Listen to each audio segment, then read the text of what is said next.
প্রিয় বন্ধুরা, আজকের নিবেদন নেত্রী এখন নামাজ পড়ছেন। বঙ্গবন্ধু কন্যা শেখ হাসিনা 1994 সালের শেষ মুহূর্তে ধানমন্ডি 5 নম্বর রোডের 54 নম্বর বাড়িতে উঠেই 1995 সালের জানুয়ারির প্রথম থেকেই জুড়ে সুরে লাগাতার আন্দোলন, সংগ্রাম, হরতাল, পদযাত্রা ইত্যাদি শুরু করলেন। দুপুর 2টায় টঙ্গী থেকে মহাখালী পর্যন্ত পদযাত্রা শুরু হলো। অর্থাৎ টঙ্গী থেকে সবাই পায়ে হেঁটে মহাখালী যাবেন। মহাখালীতে মঞ্চ তৈরি করা আছে। পদযাত্রা শেষে এই মঞ্চ থেকেই বঙ্গবন্ধু কন্যা শেখ হাসিনা ভাষণ দেবেন। শেখ হাসিনার বেতনভুক্ত ব্যাগ বহনকারী রামমোহন দাসের নামে রেজিস্ট্রেশন করা লাল রঙের নিশান পেট্রোলে করে শেখ হাসিনা যাচ্ছেন, আর বাকি সব নেতা কর্মীরা পায়ে হেঁটে টঙ্গী থেকে মহাখালীর দিকে রওনা হলো। প্রায় 5-7 হাজার লোকের পদযাত্রা। পদযাত্রায় অংশ নেওয়া 5-7 হাজার লোকের ঠিক মাঝখানে বঙ্গবন্ধু কন্যা শেখ হাসিনা জিপে করে পদযাত্রার সঙ্গে তাল মিলিয়ে চলছেন। পদযাত্রার মাঝে গোটা 20 রিকশায় মাইক বেঁধে নানা ধরনের স্লোগান দেওয়া হচ্ছে। জানুয়ারি মাস, শীতের বেলা, হাঁটতে খুব একটা খারাপ লাগছে না। দুপুর গড়িয়ে বিকেল হবে। হঠাৎ একটি মাইকে বলা হলো, জননেত্রী বঙ্গবন্ধু কন্যা শেখ হাসিনা এখন আসরের নামাজ পড়ছেন। সঙ্গে সঙ্গে সবগুলো মাইক থেকে বলা শুরু হলো, জননেত্রী বঙ্গবন্ধু কন্যা এখন আসরের নামাজ পড়ছেন। গড়িতে তখন সোয়া 3টা বাজে। প্রেসিডিয়াম সদস্য তুফাইল আহমেদ, বর্তমানে শেখ হাসিনার শিল্প ও বাণিজ্য মন্ত্রী, বললেন, আরে থামো, এখনও আসরের ওয়াক্তই হয় নাই, একটু পরে বলো। এই কথা শুনে সব নেতারা হাসাহাসি শুরু করলেন। এইদিকে বঙ্গবন্ধু কন্যা নিশান পেট্রোল জিপের বড় বড় জানলার গ্লাস খুলে নামাজ পড়তে শুরু করলেন।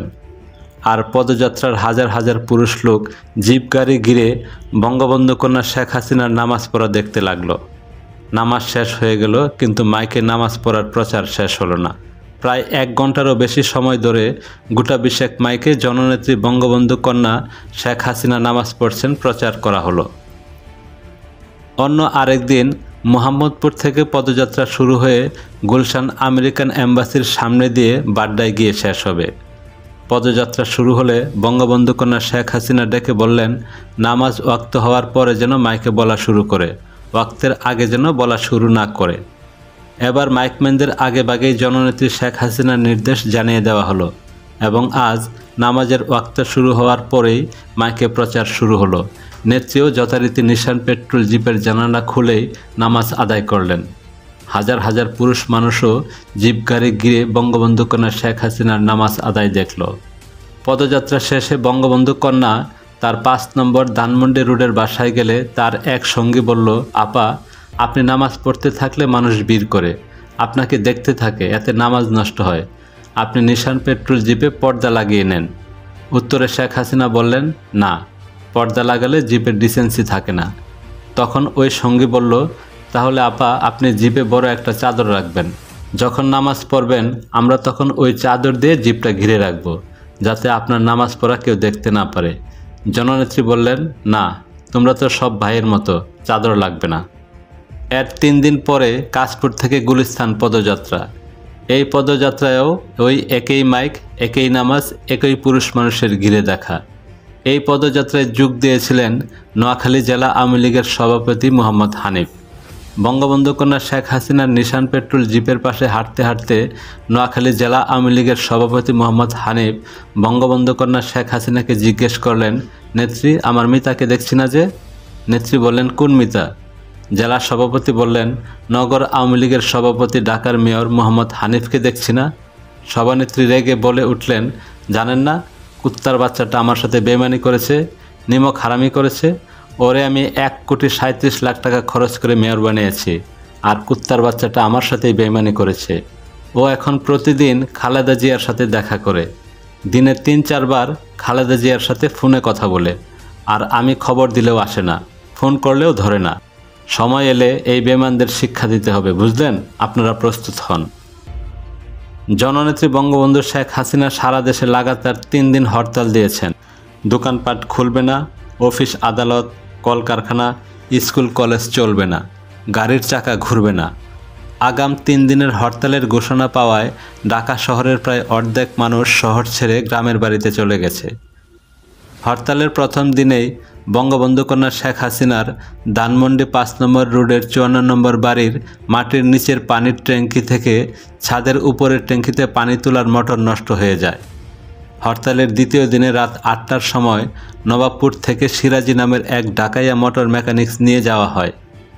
মোটর মেকানিক্স সিরাজি মোটর দেখে বলে, এটা ঠিক করতে 1 দিন সময় লাগবে এবং এই মোটরটা খুলে নিয়ে যেতে হবে জানালে তাকে মোটর খুলে নিয়ে যেতে অনুমতি দেওয়া হলো। মোটর মেকানিক্স সিরাজি আওয়ামী লীগের গোড়া সমর্থক। সে বঙ্গবন্ধু কন্যা শেখ হাসিনাকে একটু সালাম দিতে চাইল। বঙ্গবন্ধু কন্যা 2 দিন থেকে মোটর নষ্ট হওয়ার কারণে ঠিকমতো গোসল করেননি, তার উপর আজ সারাদিনেই নিচে নামেননি। এই পরিস্থিতিতে মেকানিক্স সিরাজি বঙ্গবন্ধু কন্যা শেখ হাসিনাকে সালাম দেওয়ার ইচ্ছা প্রকাশ করলে একটা বিব্রতকর অবস্থায় ফেলে দিল। আবার মেকানিক্স সিরাজি কষ্ট করে পায়ে হেঁটে এখানে এসেছে। এসব চিন্তা ভাবনা করে বঙ্গবন্ধু কন্যা শেখ হাসিনাকে বলা হলো, মোটর মেকানিক্স আওয়ামী লীগের একজন কর্মী, সে আপনাকে একটু সালাম দিয়ে যেতে চায়। জননেত্রী সালাম নিতে অস্বীকার করলে জননেত্রীকে বলা হলো, আপনি সালাম নিলে মেকানিক্স তাড়াতাড়ি মোটর মেরামত করে দিত। বঙ্গবন্ধু কন্যা বললেন, ওর বাড়ি কোথায়? বললাম, ঢাকায়। ঢাকাইয়া কুট্টি? জি, খাস ঢাকাইয়া। ঠিক আছে, দোতলায় ভিআইপি রুমে নিয়ে আসো, আমি হ্যালো বলে দেই। মেকানিক্স সিরাজি এসে সালাম দিল। বঙ্গবন্ধু কন্যা শেখ হাসিনা জিজ্ঞেস করলেন, আপনার বাড়ি কোথায়? সিরাজি বলল, নবাবপুরে। বঙ্গবন্ধু কন্যা বললেন, বসেন।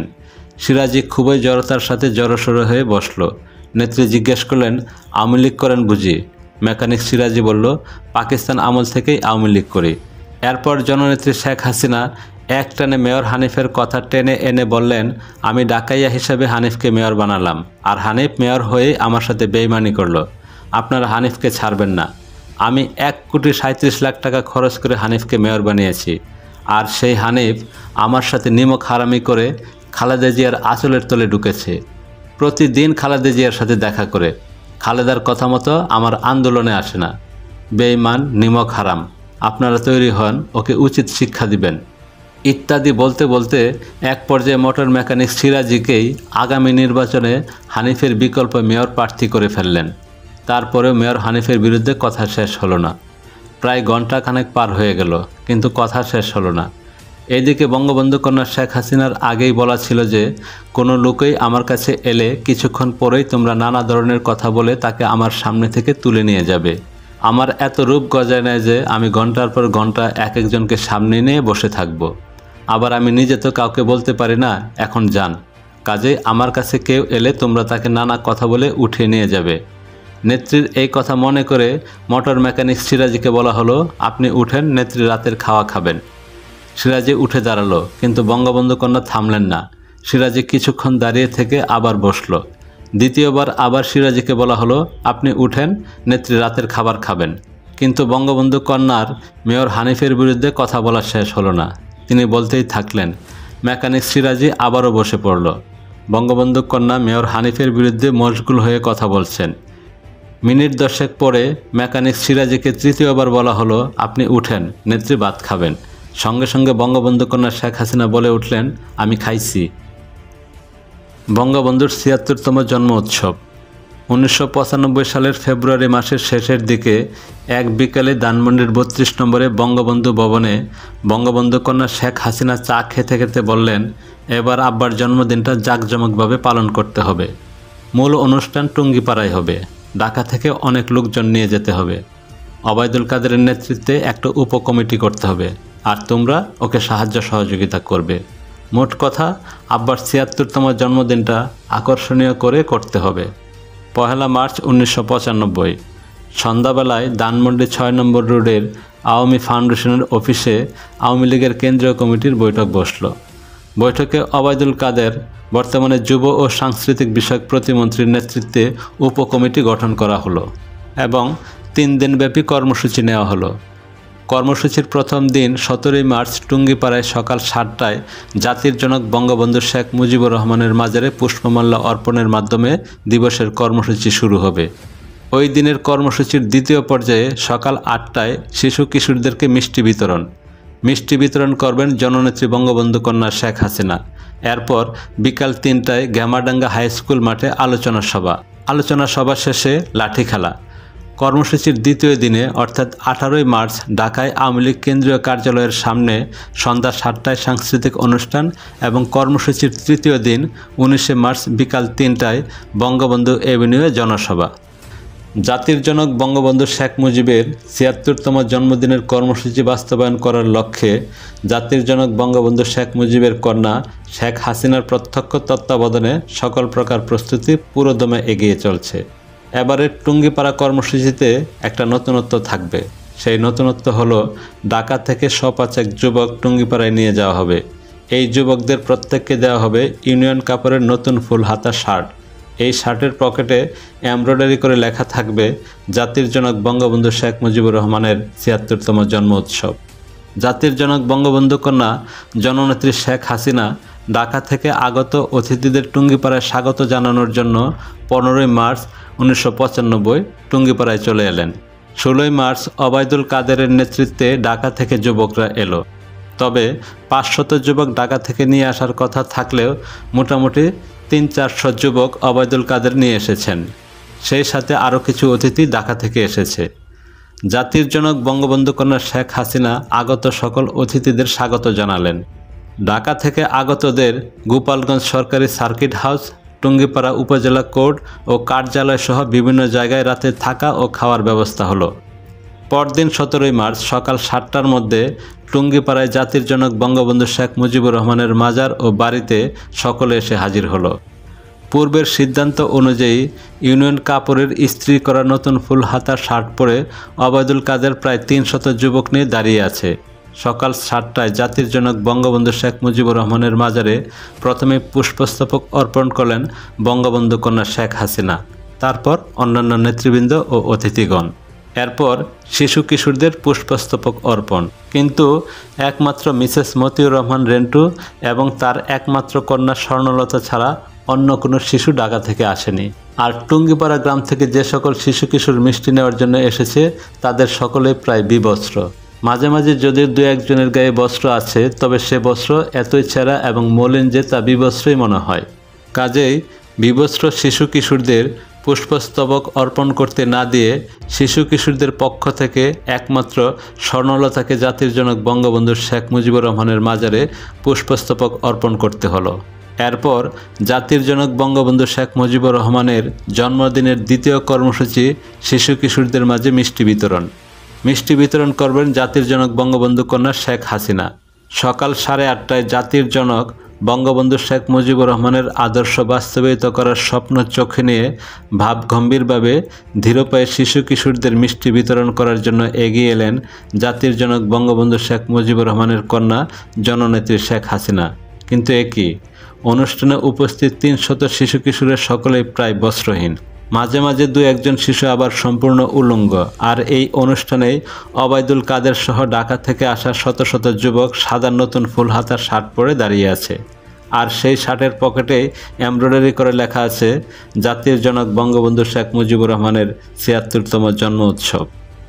এই কি বিচার? এই কি বিবেক বিবেচনা? এই কি ইনসাফ?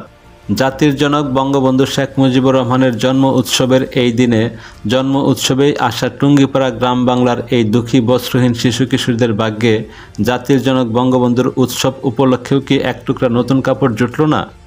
নিজেকে আর সামলানো গেল না। ওবায়দুল কাদেরকে প্রচণ্ড এক ধমক দিলাম এই বলে যে, মিয়া নিজে তো সাঙ্গপাঙ্গ নিয়ে চাঁদার পয়সায় নতুন জামা গায়ে দাঁড়িয়ে আছেন, কি হতো 200 জামা এই হতবাগা বস্ত্রহীন শিশুদের জন্য নিয়ে এলে? দমক দেওয়ার মুহূর্তেই মনে হলো বঙ্গবন্ধু কন্যা জননেত্রী শেখ হাসিনা আমার প্রতি খুবই অসন্তুষ্ট হচ্ছেন। তাই কভার দেওয়ার জন্য বললাম, অ্যাটলিস্ট ভিডিওটা সুন্দর হতো। সঙ্গে সঙ্গে বঙ্গবন্ধু কন্যা শেখ হাসিনা খুশি হয়ে বললেন, হ্যাঁ ভিডিওটা সুন্দর হতো। এরপর জাতির জনক বঙ্গবন্ধু কন্যা জননেত্রী শেখ হাসিনা এক টুকরো মিষ্টি পেলেই খুশি হতভাগ্য শিশু কিশোরদের মাঝে মিষ্টি বিতরণ করে জাতির জনক বঙ্গবন্ধু শেখ মুজিবুর রহমানের ৭৬তম জন্ম উৎসবের দ্বিতীয় পর্ব শেষ করলেন। প্রিয় বন্ধুরা, এই ছিল আজকের পর্ব। পরবর্তী পর্ব শুনতে চাইলে প্লিজ চ্যানেলটি সাবস্ক্রাইব করে আমাদের সাথেই থাকুন। ধন্যবাদ।